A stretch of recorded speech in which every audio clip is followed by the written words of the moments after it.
Have you ever just been in a place of uncertainty? I'm pretty sure that you have. I have been that way in so many situations. It's almost year after year where we could find ourselves being very uncertain about things in life. And it can be very frustrating. We've all been through times of uncertainty, right? And today I just wanted to dive into just three things that I believe that can definitely help us through those times. And the number one thing is essentially just trusting God. I mean, trusting God and understanding that whatever's going to happen is going to work out regardless, right? It's going to work out for the better good. But you also have to trust Him enough to pray to Him and ask Him for wisdom and discernment about the situation if you are uncertain about it, right? And before I read this scripture that I'm about to read, one, I'm not a pastor, I'm not anything like that, but I definitely have had my times with God, with reading the Bible, with trying to understand it more, with being a Christian myself. And I just think that sharing this particular scripture is definitely going to hit home in what we're talking about today. And the scripture is Philippians chapter 4, verses 6 through 7. It reads, "Don't worry about anything, but in everything, through prayer and petition with thanksgiving, present your request to God, and the peace of God, which surpasses all understanding, will guard your hearts and minds in Jesus Christ." So that right there is just a passage just saying when you trust in Him, even things we don't understand of how it's going to happen or why it happens, it's going to be okay. So that right there, that first step should put us at ease in just the uncertain times of whatever it is. It could be as big as worrying about political things, worrying about how you're gonna get your next tank of gas. So just understanding that God is going to be there for you as long as you go to Him. Pray about it. Now, I've been in positions where I've prayed about things and it took a little bit longer than I thought it was going to take. And sometimes it just happened, right? God made a way. But I want to move to our next point. And this is funny because the next point is very important as well. And I believe it's just as equally as important as the first portion that I just talked about. And the second part is just to take action. You got to take action. When we are uncertain about things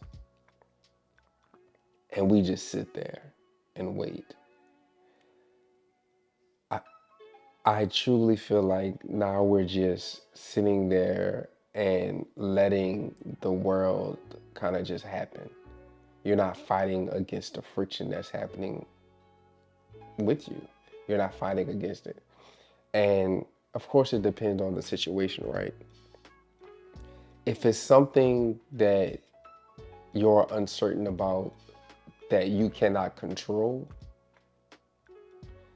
then for instance, prime example, you're uncertain that the job interview you went on, if they're going to hire you. Particularly, you can't necessarily do anything more to get hired at that job after you've already had an interview. The only thing you may do is be able to call just to check to see if they've made a decision on the position. But the step in trying to say, okay, I'm the best candidate, you've already interviewed for that position. The only other actionable step that you can do is apply to other jobs, and that's separate from that particular job. So when I say not do anything, yes, you can't do anything about that. You can't make them choose you unless you've already blown them out the water with the interview. But when it comes to you actually having the the bodied enablement to do something else, you're going to go ahead and go look for another job. Continue to apply for those applications, right? So to take action, you're going to dig deep into what you want your life to look like. Sit down, think about it, put it on paper. What do you want it to look like? What do you want your life to look like? Create long-term goals. This is going to make it a little bit easier for you. Create long-term goals within these 4 pillars of life. Your faith, your finances, your mental health, and your physical health. I truly believe in those 4 pillars in life as being just able to stand on when we have those things together. Make a long-term plan, about 24 months at minimum, and set daily actions to those goals. What that does is basically keeps you on a trajectory to change what either has happened to you in the past or to change your situation to where you want to go.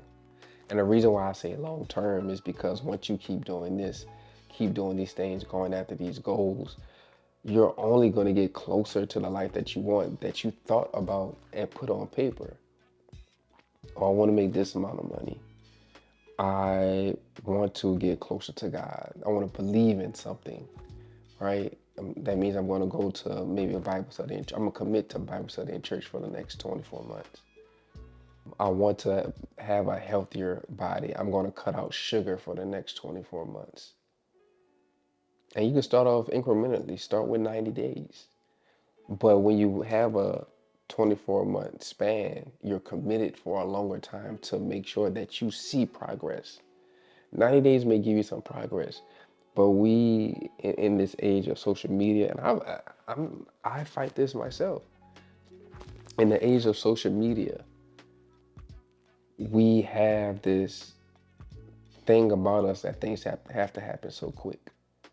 But through trial and error, I've noticed that if I stick to something for 12 to 24 months, it then becomes a lifestyle. And you gain that traction that you want by having those daily goals and chopping at it every single day, right? And last but not least is just helping others. You know, even something as small as having an open ear with an individual, just sitting and listening to them, it's helping them. When they ask for feedback, you give feedback. That's one of the smallest things. But helping others, what it does is it gives us a sense of accomplishment that we're doing something right. We're doing something good. That could be something once a week, something you choose to do. And then you get to meet people. People get to actually, like, you're being unselfish. You're doing something that you want to, put out to the world. It could be, and this could be something as simple as being an hour a week that you're giving your time to something. To the either something in the community, something in the church. Every time you go out to eat, if you decide that you're going out to eat every week for a little fun or whatever, you're tipping good. You giving somebody $20 at the gas pump randomly. Simple things of just giving back and not expecting anything back. I can't tell you how much that has just had me feeling, a sense of ease, a sense of, that just felt good. So it brings traction into all of these things. So, just to piggyback once again on everything that I said is trust God, take action, and help others. You'll be surprised how this gets us out of those uncertain times, because now we're not focused on what's about to happen next. We're making the next thing happen. So if you've ever wondered about navigating life's uncertainties, this message was for you.